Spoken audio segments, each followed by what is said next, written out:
Y así las cosas, desde el sindicato CESIF denuncian las condiciones en las que este sábado se va a celebrar aquí en Teruel la primera prueba de las oposiciones del Gobierno de Aragón al cuerpo de maestros en plena ola de calor.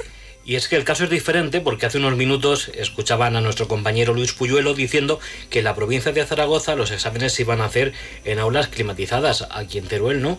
La responsable provincial de educación del sindicato de CESIF, Lorena Viagel, advierte de que los aspirantes van a realizar unos exámenes que se van a prolongar hasta las 2 de la tarde en centros que carecen de sistemas de climatización adecuados. Según explica, las medidas previstas pasan por utilizar ventiladores o habilitar las aulas que menos calor tengan. Una respuesta que el sindicato considera insuficiente para garantizar unas condiciones dignas e iguales para todos en una prueba decisiva.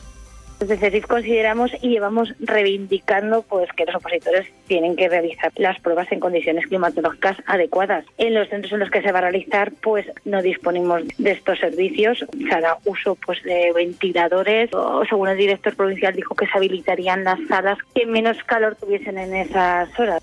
También critican la convocatoria de plazas, que consideran muy por debajo de las necesidades reales.